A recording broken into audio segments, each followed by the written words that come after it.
No question.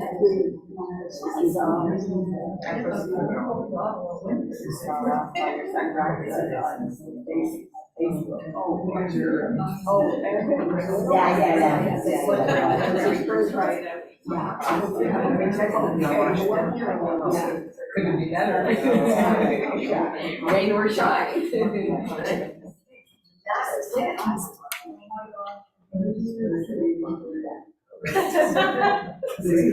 Yeah.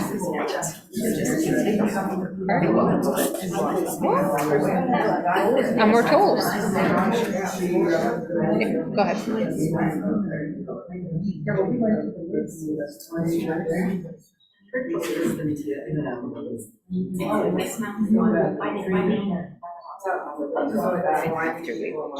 How are you? You okay? Very good. Good. It's okay. Yes.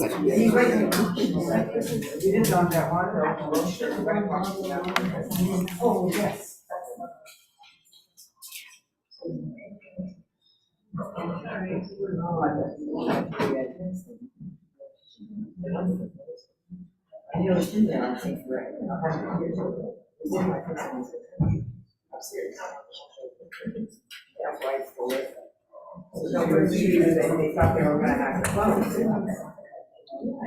Yeah, you're going to need that microphone today.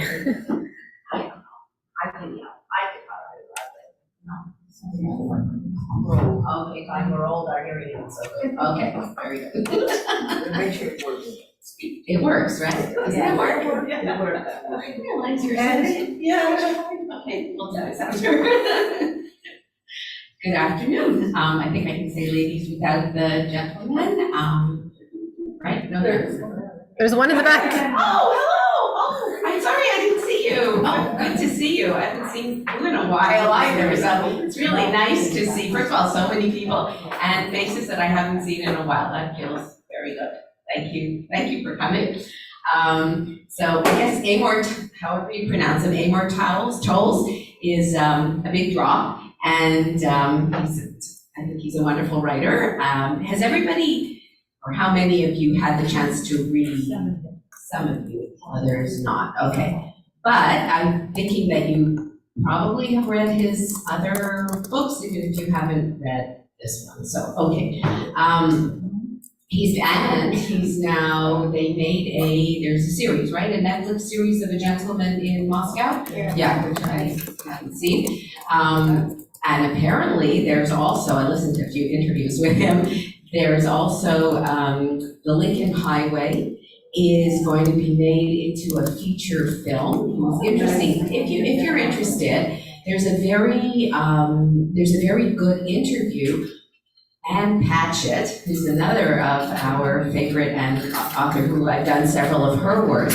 Anne Patchett, you know, she has this Parnassus bookstore and she's always recommending books. And she did an interview with Amor Towles, who's a friend of hers apparently. And in the interview, so it was a very interesting interview because he talks a lot about how he gets his ideas and how he hones his craft and what he is like. So you get a lot of background information, which adds to the appreciation, I think, of his writing. But he also, so she said to him, it was very funny because, and she's a good interviewer, she was very skilled, and as well as being a good novelist. So she talks from a point of view of a fellow novelist who knows what it's like to craft, a fellow writer. But she also interviews very well, and she's very relaxed. So she said to him, okay, Amor, so, we're friends. Let's get this out of the way right at the very beginning. So tell me about film and TV adaptations of your works, and then we don't have to have this hanging around to the end of the discussion. So, A Gentleman in Moscow is this Netflix series, which I don't know, have you seen it, or many of you, or, but anyway, I haven't, but, Rules of Civility, which I got a copy of and started to read it again. I don't know, has anybody read this? It was his first book. Oh, so it was published in 2011. So if you haven't, go and read it, especially, or if you have not yet read Table for Two, then if you can get Rules of Civility, read it first, or at least before you read, because what is Table for Two? It consists of, it's a collection, how do they word it here? Or somehow fictions, a collection of short fictions. And, which is an interesting way of putting it, because it's 6 short stories, lengthy but short stories, make up the first half of the book. And the second half of the book is a 200-plus-ish page novella entitled Eve in Hollywood. And it's a sequel to Rules of Civility, because there's a character, those of you who read it or remember, there's a character of Eve, Evelyn Ross, who appears in Rules of Civility, and then she disappears partway through the story. She's the best friend at the time of the main character, the narrator of Rules of Civility, and she just disappears one day and goes off to Hollywood. We find out in a quick aside, just one little aside, in Table for Two. So if you read Rules of Civility, you'll get to know the background of the Eve character first, which makes it more interesting to read. You don't have to. I mean, it stands on its own, the novella, the second part of this collection. But if you've read it, you'll find that it helps you appreciate it, or you could do it the reverse. You could, anyways, it doesn't matter, but that's what it is. So I started reading Rules of Civility. And on one of the YouTube book reviewers, this is a whole rabbit hole you could go down when you start with these, like, interview this and interview that. There was a reviewer, who sounded like a very intelligent reviewer and with a lot of good suggestions. She said that she had some objections to what he did with this, but that she said Rules of Civility is her all-time favorite novel in the whole wide world. She reads, I thought that was interesting. And she reads voraciously, because the way she just talked in the rest of her interview, she says she rereads it once a year. And it took her 2 or 3 readings before she realized that it was her favorite book in the whole novel in the whole wide world.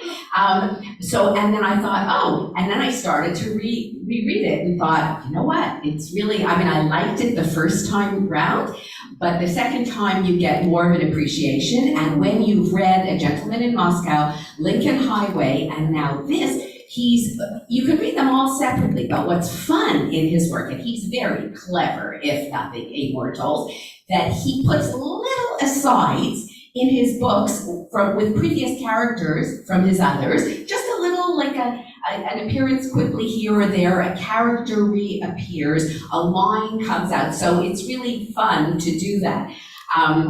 But he's given, just quickly, a little bit of background about him. He grew up in the Boston area, and he attended Yale. He did his undergraduate degree at Yale, and then he went on to do a master's in English at Stanford.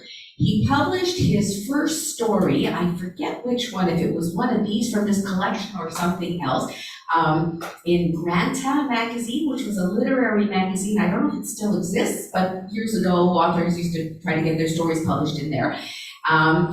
After he got his master's in literature, he went to New York to try to be a writer, which one of these short stories, those of you, is it just one of you who read it? Or, yeah? Okay, so, there's the second story in the collection, The Ballad of Timothy Touchett, the opening, and I'll read you, because most of you didn't read it, just little bits of the stories, just so you get this flavor of his writing. So that in the second story in the collection, the main character is an aspiring writer who is just not quite talented enough to make it, but he goes every afternoon or every day, and he sits in the New York Public Library, and he tries to become a famous writer. Well, Amor Towles did become a famous writer, so he's not similar to the character in that story in that respect. But so Amor Towles went to New York. He rented an apartment in the East Village, and he worked on stories, and when that didn't turn out to be financially lucrative enough to support himself living in New York City, he became an investment banker. And he did that, yeah, you know, like a number of his characters in his books, you know, come from these. And I think he comes, when it meant in the Boston area, he's not from a, say, working class family. He comes from the kind of family that often the main male characters of his stories come from, i.e. old, wealthy, moneyed, so he knows about what he writes. Anyway, but I guess he wanted to make it on his own. I maybe didn't have a trust fund, I don't know, like his characters do, and he tried, and so he was an investment banking for 20 years, but he still really wanted to be a writer. So he wrote short stories all the time that he worked. And when Rules for Civility was bought at auction by his publisher, he decided that he could quit his investment banking job, and he has been writing ever since. He lives in Manhattan with his wife and 2 children, and he's been writing, and his books have sold over 6 million copies, so he's doing very nicely, thank you, on just being a writer now. And he's very good at it, as those of you who've read his books and enjoy his books know. So in this collection, which was published in 2024, this is his, I guess, 4th major. So you have Rules of Civility, A Gentleman in Moscow, The Lincoln Highway. How many? So who's what Rules of Civility? Has anybody? No. So 2011, yeah, set in New York City. The main character, yeah, worth rereading or worth reading definitely. It reads very well. Is this young woman whose father was a Russian immigrant. She's living somewhere in the Bronx, and she finds that she's very, very intelligent, and she finds herself, she climbed, and this is the 1930s, we meet her, and she climbs her way up until she works for a magazine, becomes successful in publishing, marries a wealthy guy, but Eve, Evelyn Ross, is her best friend when they lived together in a boarding house for young women in the 1930s, and that's the connection with Rules of Civility. So that was 2011.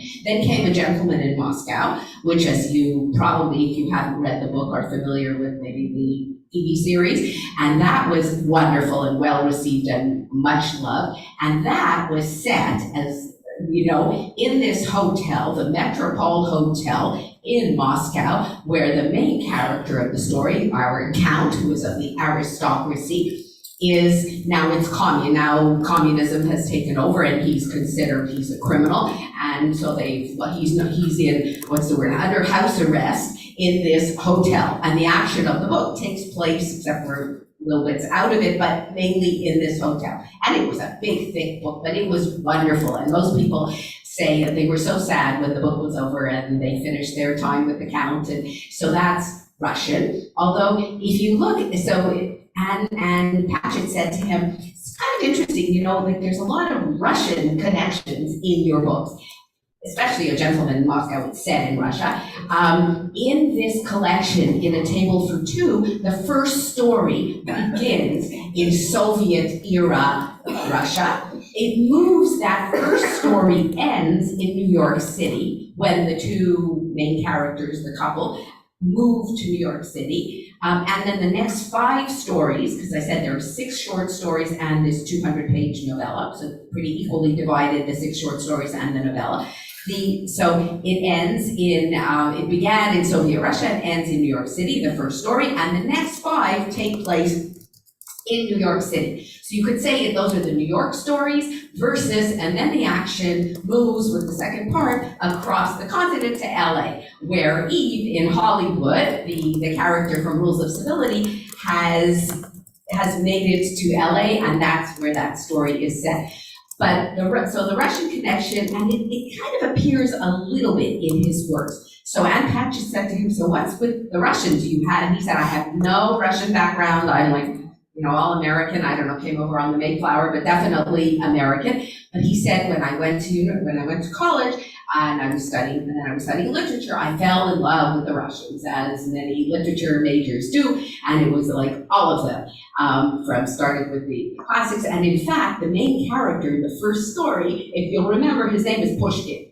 which is really great. But yeah, Pushkin. And Pushkin is kind of a neva, but he's the main character. So Amor Towles said, I just loved it. Like that's my thing.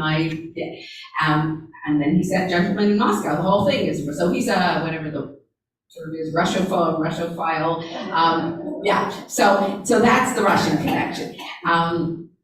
And he, but he, as I said, he doesn't have any connection, any personal connection. He just likes it.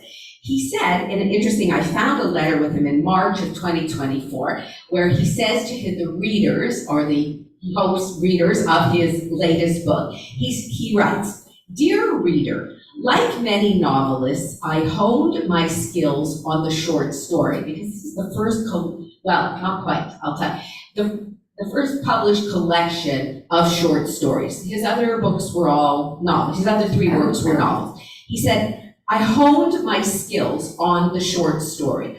Over the course of 4 decades, I have turned to the form of the short story, time and time again, in order to explore and hopefully master different approaches to characterization, setting, and tone. Table for Two includes 6 short stories and a novella, which I wrote in the last 10 years. The 6 stories, all set in New York, well, except the beginning of the first one, not, mostly take place around the turn of the millennium.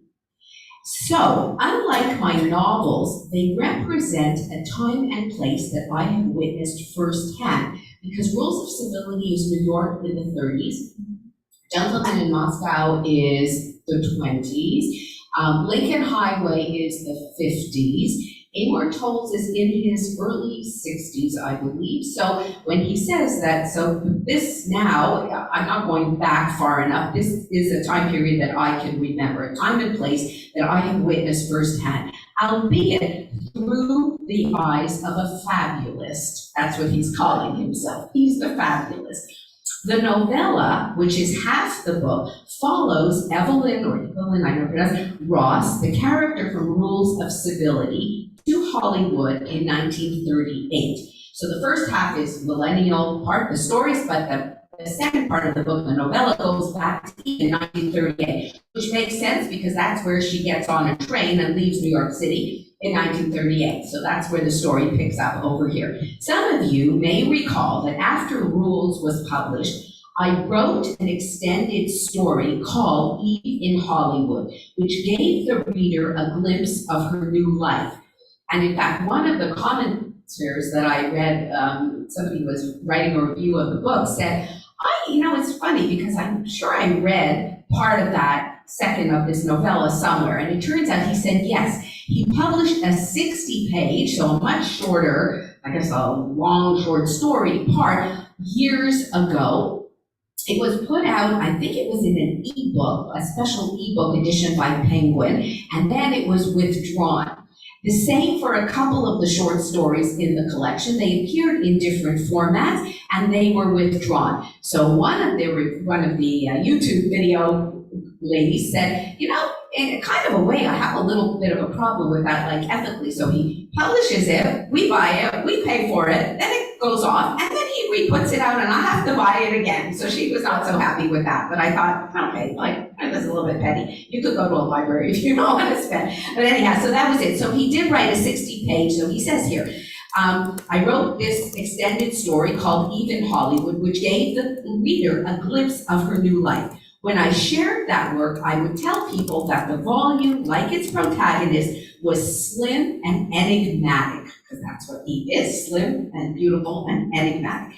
It turned out to be too slim and enigmatic, not just for the readers, but even for me. So last year, I checked into the Beverly Hills Hotel, sat there and wrote, and finally gave Eve the story she deserved. So it's kind of funny because that's where he went. He checked himself in, and that's where the story, that's where Eve goes to live, in the Beverly Hills Hotel. So Amor Towles went across the country, he lives in New York City, he went and he installed himself in the Beverly Hills Hotel, and that's where he wrote it. I don't know if anybody remembers, but from a Gentleman in Moscow, he says, and I guess this is what skilled writers do, they get their ideas for their works from things that happen to them, things that they see. And I remember that for a gentleman in Moscow, Amor Towles said that he used to travel on business when he was an investment banker, and he had to go every year, I guess, or maybe several times a year to Geneva on business, and he would stay in the same hotel, and he would always see this gentleman staying at the same hotel. And because he was a writer as well as an investment guy, he thought, this is like, I could make a story out of this. Somebody who comes and maybe this guy lives in the hotel full time. And that's where he got the idea from a gentleman in Moscow. He was in Geneva, it wasn't in Moscow, but anyway, it doesn't matter. Writer has an imagination. So he himself went and checked himself in, like that, to the Beverly Hills Hotel. So he's got that part, although of course it's a number of years earlier. It's like, what? 1938 was when he sets this story. So that's already 90 years, almost 90 years ago when he said, but that's what he said. So he finally gave Eve the story she deserved. She gets 200 pages. Although, you know what? I think, and then it's a personal opinion, that if he would have put together a couple more short stories, he could have published them. Like, it's an interesting sort of combination that you have 6 short stories and then a 200-page novella. I mean, maybe, I don't know, whatever his reasons were, but he's very good at writing short stories, it turns out. And not every writer is good at doing both. Witness our Alice Munro, who has now become such a figure of controversy, but anyways, never mind. She, I think she wrote one novel, but she always said that the short story form was her form. That's what she was very good at. She tried a novel, but it just wasn't right for her. But he seems to be able to do both. So I think he could have, or maybe he will one day, publish more of his short stories and have given Eve maybe even a little more than the 200 pages that she got here. But then again, maybe that was slim and enigmatic enough for him and he didn't want to make more. But for the readers, I think, especially if we enjoyed Rules of Civility and then like this, that it could have been made at least 50 pages longer and we would have learned a little more and we could have gotten 2 more works out of Amor Towles. But in the meantime, this is what we have. So this is what he says. When I finished assembling the collection, it occurred to me that in most of the pieces, a critical moment involved a pair of family members or strangers facing each other across a kitchen table to confront some new reality in their lives. I wasn't conscious of this while writing the stories, but it must have sprung from a conviction in my subconscious that our lives can often change materially due to a single conversation at a table for 2. So thus the title of the book. And you will have noticed, those of you who read it and those of you who are going to read it, that in every story there is a scene in which 2 of the characters are seated at a table having a conversation, and it is an important moment, either of revelation for the characters or one of the characters or in the plot, at a table for 2. So that's where the book gets its title, in case you were wondering. And then he finishes, he signs off by saying, I hope you enjoy reading the stories as much as I enjoyed writing them. That's from Amor Towles, New York, in March of 2024. So the book, just to give, because most of you haven't read the book, his writing is wonderful. If you're not familiar with him, although I suppose most of you are, he is brilliant, he's clever, he is incisive, he has an elegance about him, and because he's so intelligent and he just seems to know so much about so many subjects, he can write about Renaissance art, Russian literature, in the world of investment banking and Manhattanites. He lives in Manhattan. Okay, so he's from the Boston area, but he's been living in Manhattan for most of his adult life. He understands the nuances of the moneyed class. He also has a very sympathetic ear, so he doesn't come across, even though I think if you read him, you'd think, oh, this could be quite like a sort of, I would say, in the aristocracy of America. Not that America really had officially an aristocracy, but that's where he hails from. But he has a definite sense of compassion and feeling for those who life doesn't always deal such an easy hand. So he divides the contents of the book. He calls the first part is called New York, and the second part is called Los Angeles.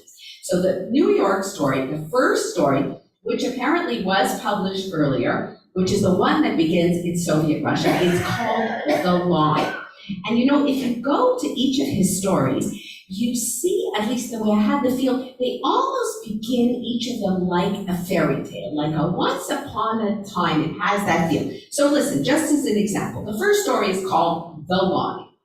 During the days of the last Tsar, there lived a peasant named Pushkin in a small village 100 miles from Moscow. Now, is that not the opening sentence of some kind of a story? Long ago, there lived a guy, and yeah, it even has this rhythm.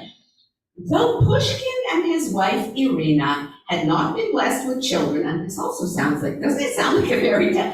They had been blessed with a cozy 2-room cottage and a few square acres that they farmed with the patience and persistence appropriate to their lot. Row by row, they would till their soil, sow their seeds, and harvest their crops, moving back and forth across the land like a shuttle through a loop. And when their workday was done, they would journey home to dine on cabbage soup at their little wooden table, then succumb to the holy sleep of the countryside. I mean, it's like reading though the peasant Pushkin did not share his namesake's facility with words, he was something of a poet in his soul. And when he witnessed the leaves sprouting on the birch trees, or the thunderstorms of the summer, or the golden hues of autumn, he would feel in his heart that theirs was a satisfactory life. And you're thinking, okay, so this is the fairy tale, this is the beginning, but what's going to happen to this wonderful couple who's happy, even if they didn't have children and they have their humble abode and they eat their supper contentedly after a hard day's work? So, in fact, so satisfactory was their life, had Pushkin uncovered an old bronze lantern while tilling the fields and unleashed from it an ancient genie with 3 wishes to grant, Pushkin wouldn't have known what to wish for. And we all know exactly where that sort of happiness leads. So there you go. Okay, it's not all going to be wonderful and sunshine, and something is going to change.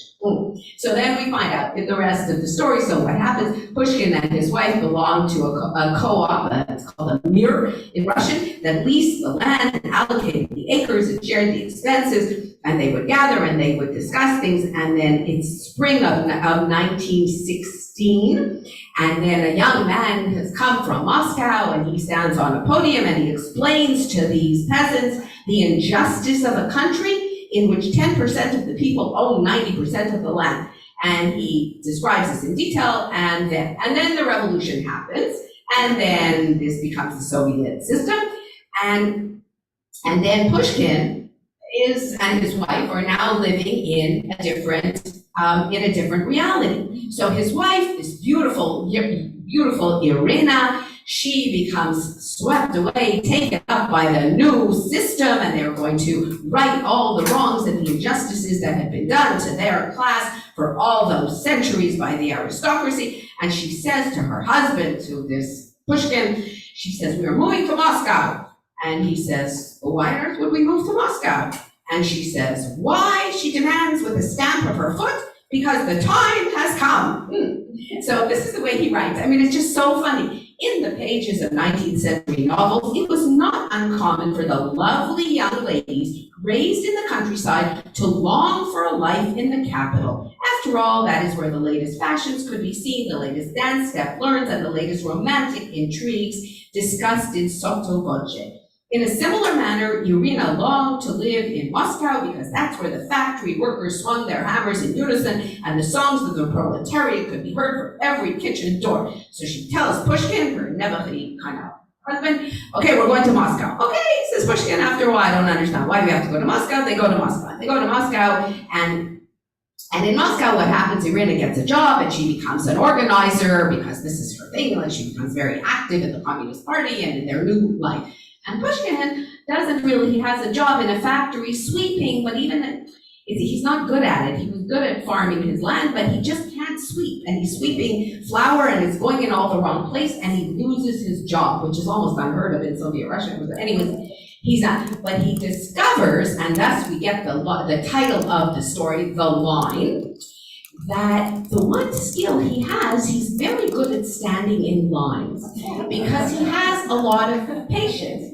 And if you know anything, I mean, even we knew about it in the 19 whatever, before the fall of the Soviet Empire, or Soviet Union, that standing in line for commodities was a part of life because there were shortages of everything. And if you were a regular person and not one of the, of course, in a class society, not one of those who was able to get things without standing in line was an occupation. But then you also had to go to work. So who would stand in line for the loaf of bread or for the little one piece of whatever they were selling in one day? You know, and we all remember like the stories about, okay, this was available in that line, so everybody would go to that line that day. They were the older grandmothers who weren't working, or I don't know, young kids, or whoever was set to stand in line. So Pushkin, not so stupid, I mean, he figured out something that he was very good at. He became a professional line stander or whatever you want to call it.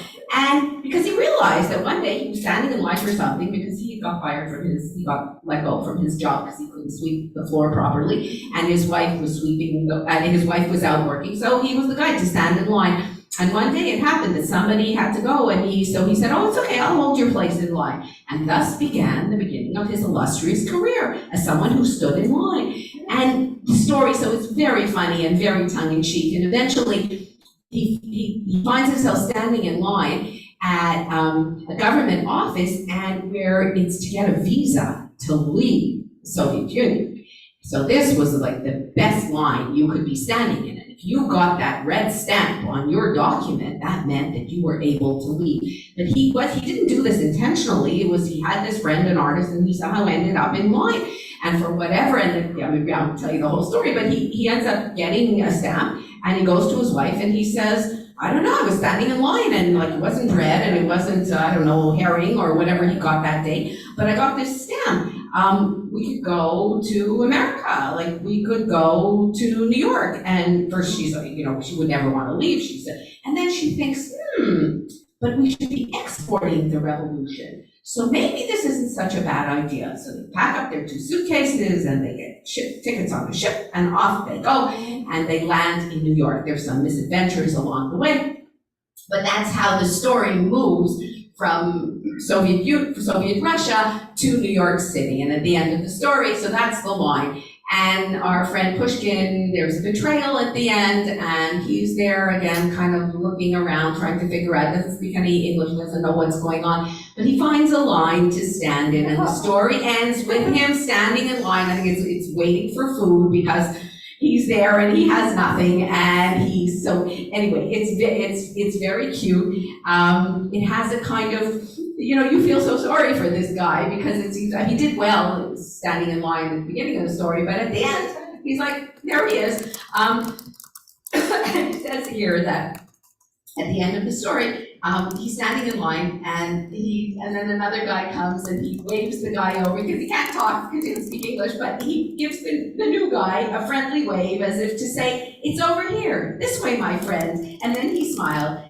And so he knew that once the new fellow had arrived, he would no longer be at the end of the line, and it wouldn't be the end of things for him. So there was a chance for a brighter beginning. Anyway, that's the opening story. That one's very cute. The next one is called The Ballad of Timothy Touchett, and the main character of the story is an aspiring writer, which I guess, it's not quite, like these are not autobiographical stories, although one of the stories, the one that I didn't expect, he said did have the most an element from his own life. So the second story, this Battle of Timothy Touchett, is the story of this young aspiring writer. Let me just read you the opening paragraph again, because the writing is so good, it's so entertaining. And even the title, The Ballad of Timothy Touchett, what is that? It's the connotation of the idea of the ballad of there's a kind of, pardon? Yeah, there's I don't know what the quality is, sort of a winsomeness about it, but anyway, this is the title. A few years before the end of the millennium, One Timothy Touchett sat in the main reading room of the New York Public Library's Fifth Avenue branch with a copy of Maxwell Perkins' collected letters before him. What had brought this young man from the suburbs of Boston, which could be Amor Towles, to such a majestic spot on a sunlit afternoon? Better yet, what had brought him to New York in the first place? Quite simply, his determination had since childhood to become a celebrated novelist.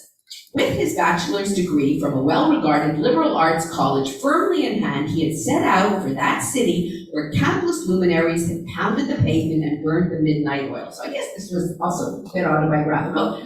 He moved in with Dan, an aspiring actor from NYU who needed a new roommate in his East Village sublet, which is where Amor Towles also had his sublet when he came with his English literature degree. He got a job as a waiter in an Italian restaurant. He bought composition books, pens, and paper for his typewriter. Remember, this is a few years before the end of the millennium, so they were typewriters. Despite the fact that this story takes place, that's right, he says, there were computers. Despite the fact that this story takes place more than a decade after the rise of the personal computer, because it was much more writer-like to type out your stories on a computer. Many young authors finding themselves so satisfactorily situated would have waded into the choppy seas of their ambitions without a moment's delay, using their free hours to spin sentences into paragraphs and paragraphs into pages, melding memories and fancies with immediate impressions until their first novel was ready for its miraculous debut. Having spent a few weeks tapping his pencil on the top of his desk, Timothy decided that before he began this endeavor in earnest, it behooved him to study the practices of his heroes. So he studies the craft of his heroes, but the funniest part, then he studies about Faulkner and Dostoevsky and Hemingway, and then he bemoans the fact that he grew up in a perfectly normal home with nice, kind parents who didn't even have the decency to get divorced. He never had any hardship in his life. How was he going to become a novelist? Because he needs some angst, you need some trouble in your life, and he didn't have that. He said, so what crueler irony could there be than for the gods to infuse a young man with dreams of literary fame and then provide him with no experiences? Was this Amor Towles also talking? I don't know. But as I've noted, this was a secret that Timothy kept from everyone, including himself. So every morning at 10 a.m., it was off to the library where he postponed the writing of novels through the study of practices. And then he read and he read and he read. But what did he do while he was there in this clever story? He realized that even though he didn't quite have the talent to become the kind of novelist he wished he could, even if he studied and sat there in the New York City Public Library for hours and hours and days and months and years, he was very good at copying signatures of writers. So that's what he started to do. He would practice copying the signatures of the famous writers that he was reading. And one day, wouldn't you have it, again, this also kind of has this almost fairy tale-like effect that Amor Towles puts into these stories. One day, a little old man appears, he's almost like still skin, a little old man appears in a raincoat, and sort of shabby raincoat, and he sits there he takes his seat, he sits there next to Timothy, and if you've ever been to New York Public Library, to that Fifth Avenue branch, you sit there and you're quiet, and there's a reading room, and then this old man starts to talk to him, and then he leaves him his business card, and on his business card, it says Peter Pennybrook, that's the name of the man, again, the names of these stories, purveyor of used and rare editions, 800 Lafayette Street, New York, New York. And he says to him, should you ever be looking for a little work, I hope you'll stop in. I could almost certainly use a man of your talents. He was not referring to his literary skills, he was referring to his copying of signatures. And Timothy Touchett is this naive young man whose only desire is to become an acclaimed writer and novelist like the heroes that he's been studying. And then he gets curious and he goes and he decides to visit this guy in his bookstore, and the man agrees to employ him, and eventually he employs him for his skills as a writer of signatures, and I won't tell you, but you can kind of guess where maybe this story is going to end. And there is a sad betrayal at the end of the story where our nice, naive, very trusting, very gullible Timothy Touchett, something not so good happens to him.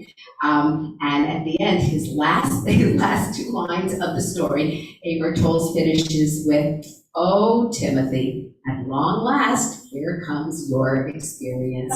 He was bemoaning the fact that he didn't have anything bad happen to him. Well, he's gonna have something to write about now. So, because you haven't read it, I'm not gonna say anything. The next story is called Hasta Luego, as in see you soon in Spanish. It's interesting, you see how different they're in New York, the stories, but different characters and completely different ideas. So Hasta Luego is what happens in this story. Two men meet. It's another chance encounter. These two guys are standing in line at an airport, a New York airport, and they're trying to each to get home to their separate homes, but because of bad weather, the flights are all canceled because of this terrible snowstorm, and they get put up, they have to go back into the city and get put up at a hotel until the weather becomes more clement, and they're able to go on with their trip. So this story, and Amor Towles talked a lot about how he chooses his narrative voice, how he chooses who is going to tell the story. And it's really interesting because, I never think of that thing, but he was explaining that he thinks about it. He tries writing the stories from different perspectives, using the voices of a main character, a secondary character, a sibling, a spouse, until he finds the voice that works the best. So the first story, and he pointed out something which I wouldn't have noticed, but he said, I begin the story, the first of my collection, with an omniscient narrator. The story of the line, when it's Pushkin and his wife Irina, is told by an omniscient narrator. Then the second story is also the ballad of Timothy Touchett. There's somebody telling us the story of that. Then by the third story, he has a character. One of the two men who are stranded at the airport is the narrator of this story, and he tells the story of what happens to him on that day, like the day of the storm, and they spend overnight, and the next day they're able to go on. And what happens in this story, and it seems like when I'll tell you what it's about, it's like, that doesn't sound very good by the description, but it's his writing. It's his writing, and as you know, if you've read him previously, it's what he notices, his attention to detail, the observations that he makes that you read and say, oh yes, and he caught this so perfectly, a line here and a line there, and that's where the author's humanity and, in my mind, like decency and caring about people comes out in his writing, even if the characters aren't particularly nice, but this is what comes out. And so he begins this story by saying, I had noted Smitty 30 minutes before we met. You couldn't help but notice him. We were both standing in the customer service line at LaGuardia Airport on a Friday at 5 in late December. And he goes on to show that they could see that the flights are going to be canceled. And this Smitty is quite a character. He's very gregarious and outgoing, and he's talking to everybody. And so then the two of them are standing there, and then their flight is canceled, so they go together to a hotel in Manhattan where they have to spend the night. And then they go down to the bar for a drink, and the character Jerry, who's the narrator of the story, so he has, a bunch of shots of tequila, and he's not going to have anything worse than a bad hangover maybe by the morning when they're going to be able to fly out again. But it turns out that Smitty, this man who he meets, this jolly, jovial, outgoing, friendly fellow who strikes up a conversation with everybody around him, is going to have a more severe problem. And the two of them, and our narrator of our story and he doesn't come across as a nice guy, he comes across as a bit snooty and arrogant, but there's a connection that's formed, and because I don't want to give away the story because you haven't read it, but there's a third party who gets in touch with our narrator and tells him, please look out for Smitty, and tells him Smitty's problem and tells him, please take care of him and make sure that he gets on the flight to come home. So this Jerry, who is not a particularly kind, nice guy, I mean, you just get that through the way he's narrating the story, he not by his choice, develops this connection with this guy, and he takes on the responsibility of seeing that this guy who he's just met recently gets on his flight the next day and goes back home. But the ending of the story, you'll see when you read it, is very poignant, because this encounter teaches the narrator something about relationships, something about love and caring for another person that he would never have figured out on his own. And it's the story, I think, at least with me, it kind of, like, it really moves you, almost leaves you, I don't know, with tears in your eyes when you don't expect it. But that's the third story. An encounter in an airport, bad weather, two strangers put together, end up, in the same hotel because of the weather, and then they go on their separate ways and will probably never see each other again. But that's something that many people, especially, veteran travelers and business travelers, will come across. That was the third story. The next story, the fourth one, is called I Will Survive. There's another secret in this story. Maybe this was the one they're all wonderful, but this one had the least effect on me. And what happens here? It's where a young woman gets a phone call from her mother, and her mother lives on the Upper East Side. The mother calls, and this story is narrated by the husband of this young woman. So he changes, it's interesting again who he decides to tell the story. And he says, it was a lovely Saturday afternoon in early May. Nell and I were just about to go to the farmer's market with our canvas bags in hand when her mother Peggy, and just these little details, they were about to go to the farmer's market. They're living in Manhattan with their canvas bags, which back then was, remember, it's not now where you all have to bring your own shopping bags.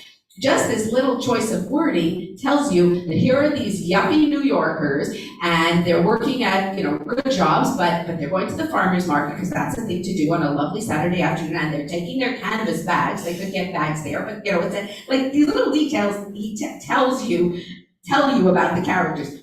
When her mother Peggy called from the Upper East Side, I handed Nell the phone. Hey Mom, what's up? Can you come uptown? When? Now. Right now? There is something I need to discuss with you.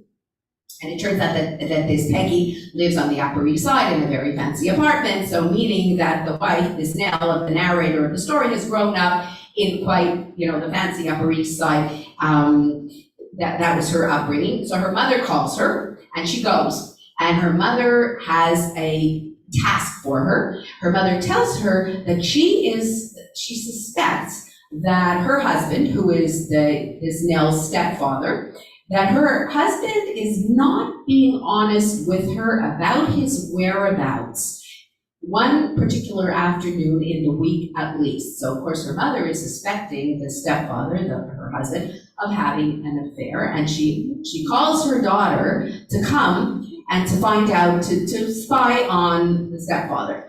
And Nell goes, and she doesn't know what to make of this, or she likes her stepfather very much. He's this elegant, very successful, I know, also investment banker or something.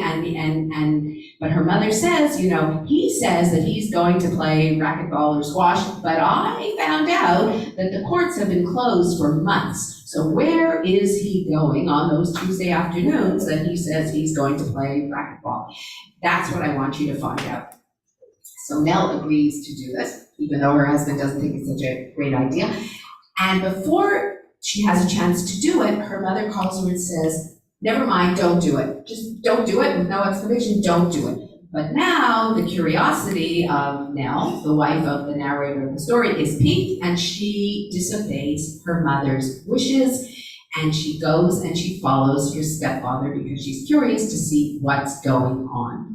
And the rest of the story ensues. It's really not what you think it's going to be. And there's an element also of, I say, pathos, or just another, the the weaknesses or the foibles, or not the weaknesses, but the longings of human beings and how complicated characters are and how other people don't understand. If somebody you think you know very well, you could not. You could know a lot about them, but you don't know everything. And that comes out very beautifully in this story. So this young woman's decision, the wife of the narrator, to follow her stepfather, even though her mother by then has told her, no, never mind, don't do it, she does it anyway. And it leads to something, an unexpected result, that the young woman wishes probably that she had never done that. So that's the next story.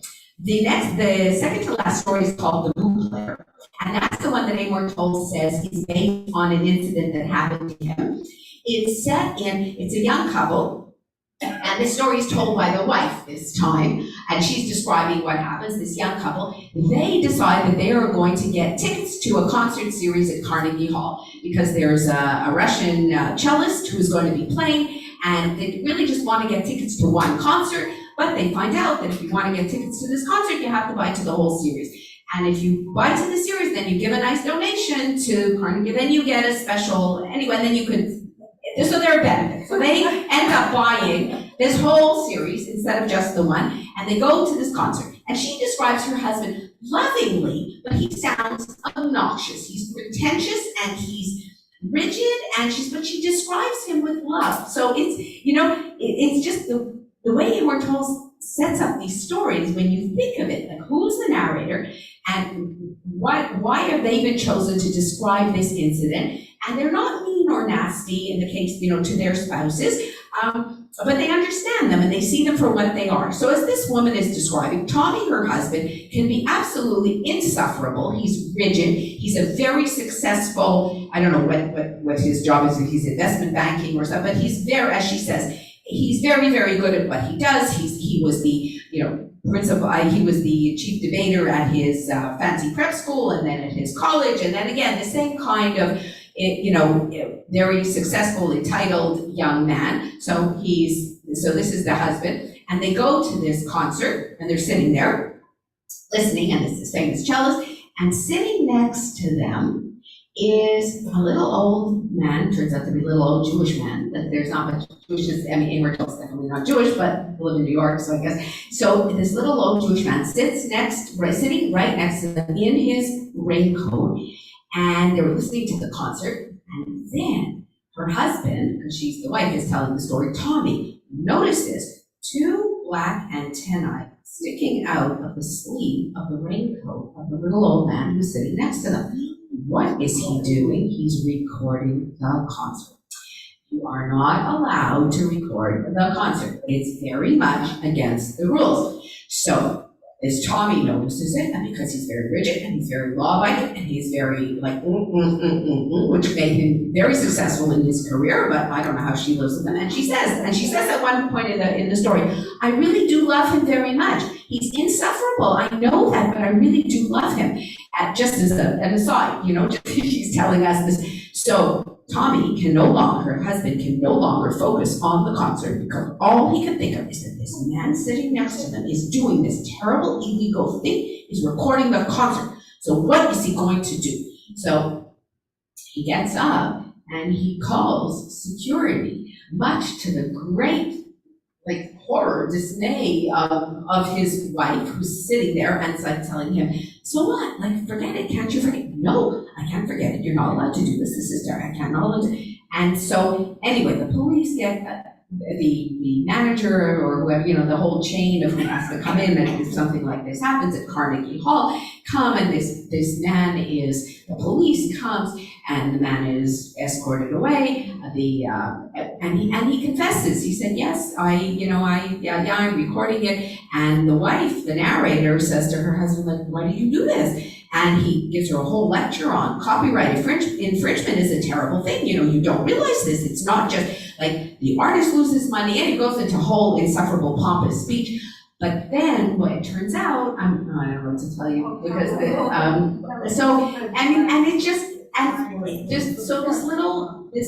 man, he tells them, he explains to them that, I used to come to these concerts for many years with my wife, and my wife got sick, and when she got sick, she loved the music, and she would say to me, could you not record the concert and then play it for me when you get back? And he said, that's how I started to do it. I recorded the concerts for her, and I played them when I got home. And then she passed away, and I still continued to do it. So yes, I'm doing something wrong, and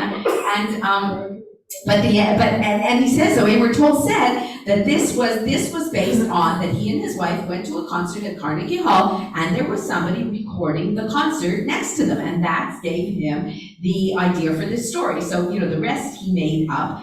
And then Tommy regrets it. Oh, then he is so remorseful for the rest of his life. She says, he's the husband, how remorseful he was. He could never listen to cello playing again without thinking of what he had done. He could never listen to the same music that he had heard that night. But she says, but we went to those concerts at Carnegie Hall for years and years and years, and we had tickets to the series. So that was the bootlegger. The final story in the collection is called the Di Domenico Fragment, and it's a very clever story about, apparently it was a painting, the Annunciation, by an Italian Renaissance painter called Di Domenico, and it's owned in this. And the narrator of the story is a 60-something-year-old gentleman who, as he tells us at the beginning, and listen, just to read you a few lines because he's so good. He says, the only advantage to growing old is that one loses one's appetites.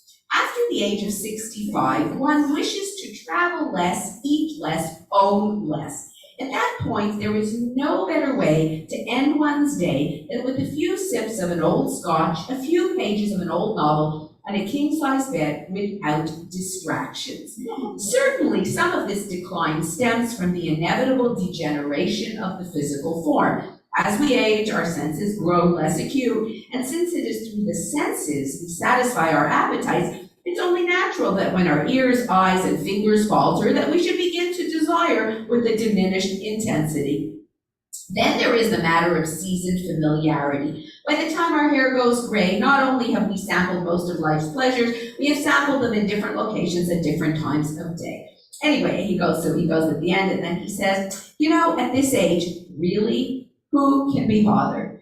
But, he says, the problem is that if you live in Manhattan and you're used to a certain lifestyle and you haven't planned adequately for your future and you live longer than you thought you would, your finances at a certain stage in your life, if you live long enough, are not what they were when you were younger. So it's a good thing that your appetites have declined, because you wouldn't be able to afford what you used to be able to afford anyway. So this is how he introduces himself. It's told in first person. By the end of the last of the short stories, we're down to first person narrator, the most intimate, as opposed to omniscient at the beginning, which is the least intimate, right? Just by definition, it's omniscient, the narrator knows everything, but he's not intimately, he can describe it with intimacy, but not. So the last story, so we find out that the 60-something-year-old guy, whose finances are not quite what they used to be, in his family, there was this portrait by this Italian Renaissance painter, given that one of his ancestors, great-grandfather, bought, and it used to hang in the dining room of the family house. And then the great-grandfather decided that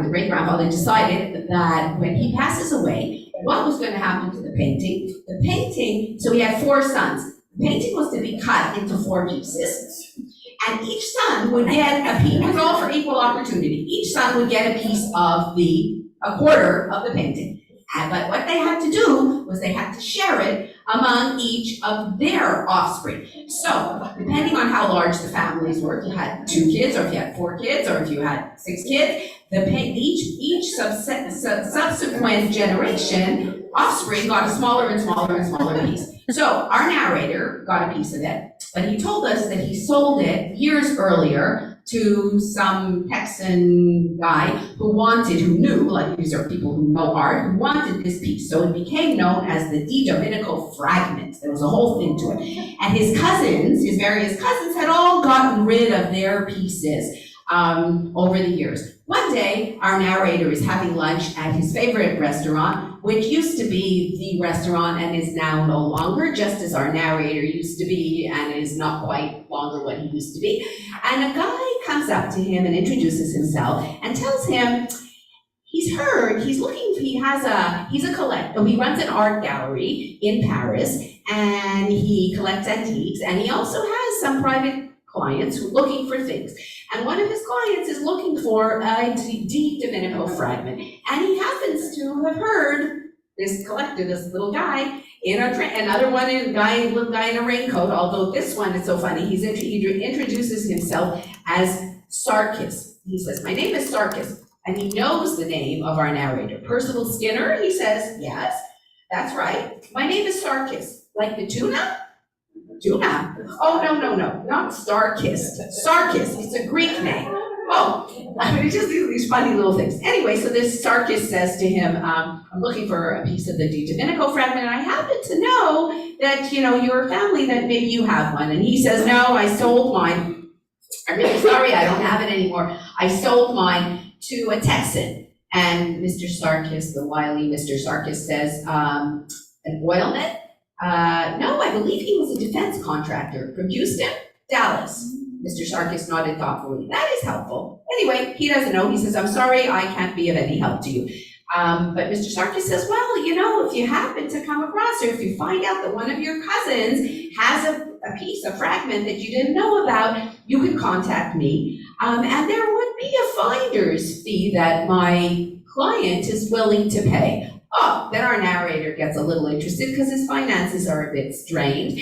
He's in his 60s and his finances weren't quite planned the way they should have been. And he says, a finder's fee of, let's say, 15%. So our narrator starts to think. So he starts to think, but he sold his fragment, so what's he gonna do? He remembers there's one of his cousins that he saw his fragment hanging in the bathroom of his house. And so he decides, okay. So our narrator is not, he's pretty unscrupulous. He contacts his cousin who he hasn't spoken to in a while. Hi, how are you? It's Uncle so-and-so or cousin Percy. I haven't seen you in a while, and and he inveigles himself an invitation. He goes to his house, and there is the Di Domenico fragment, the one remaining one that he can think of. So he wants to get the cousin to give it to him or sell it to him so he can get the finder's fee. Anyway, that's what the story is about. At the end, it has a very cute ending. Doesn't turn out how the narrator wishes it would turn out, but in the meanwhile, you meet a whole cast of interesting characters. So those are the stories. So different topics, ranges of narrators, but all told with Mr. Towles' classic grace and wit and skill, and his prose is so elegant. You can savor the sentences. So I know it's already 3 o'clock. I didn't get to Rules of Civility, but the second half is, so the novella, just very, very briefly, is this story, the continuation of Evelyn's story from Rules of Civility. She finds herself in Hollywood, and he creates this whole interesting world where we find her, we get reintroduced to her, and she just appears and she installs herself in the Beverly Hills Hotel, and she's this beautiful blonde who we know from the beginning from Rules of Civility, but now she's really not older because she's just left New York and left off where we left her at the end of this book. And this story is written, it becomes kind of a detective story / story about what happens with Eve, told in a very noirish, it's like almost tongue-in-cheek, as if you're reading Dashiell Hammett or those kind of stories. It's got this great feel to it. And it turns into this rollicking, detective story in which Eve's characters further develop. We meet, I think, 6 or 7 other characters, and the story, we hear their points of view. And this, the whole detective, it comes together, kind of a murder mystery story. And there's even, if those of you remember from Rules of Civility, when there is, well, you probably won't, because it's just one line, and this is where he's very sly, that at the end of Rules of Civility, Eve's best friend, who is the narrator of this book, she hears through somebody that Eve, her old friend, who just one day left and she hasn't heard from since, was spotted on the arm of the young actress Olivia de Havilland, who is she's under contract to a studio, but David Selznick wants her to play the character in Gone with the Wind, which he is just going to be making. And so the studio that she's under contract to lends her out, and you get a whole look at Hollywood, at the starlets, at the seedy side of Hollywood, and this Eve becomes a good friend of Olivia de Havilland, and it's because of what happens to Olivia that this whole detective thing gets set into motion. So it's a really fun romp through Hollywood, told in this 30s noir style, and that's the second part, that's the novella of the book. So that's a table for two. It's a wonderful read.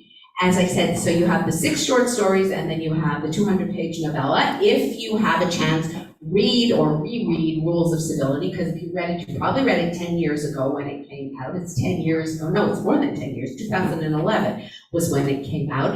And and those of you who've never read it, it's a great introduction.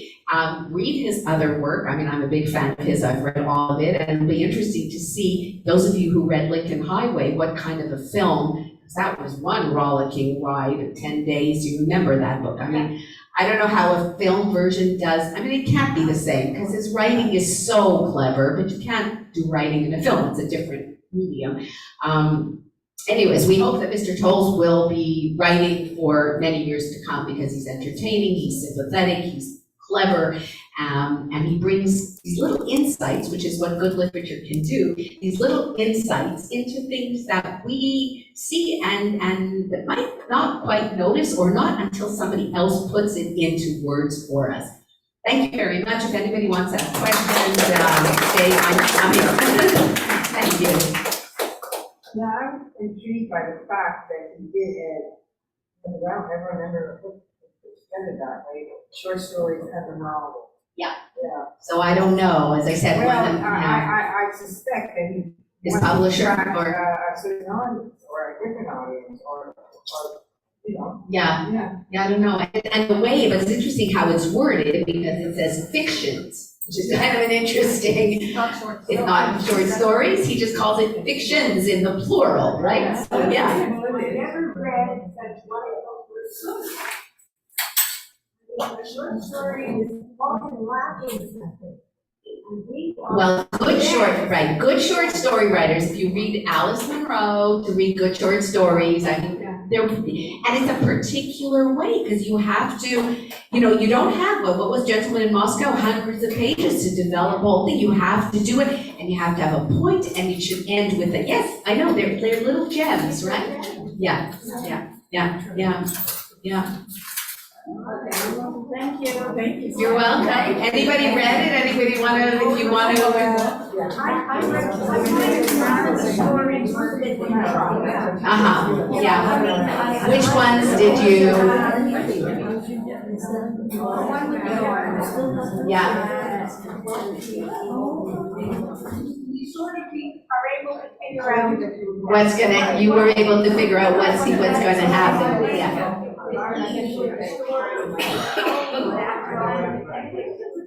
Yeah.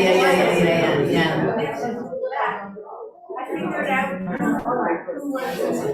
who was the culprit, yeah. As once somebody said, there would comment that if he would have made that into a longer sequel, because he says it's a sequel to World, he could have, and somebody else commented that, the character of Eve, she wasn't certainly not a warm, mushy kind of, so what was this connection with Olivia de Havilland? Why did she into, yeah.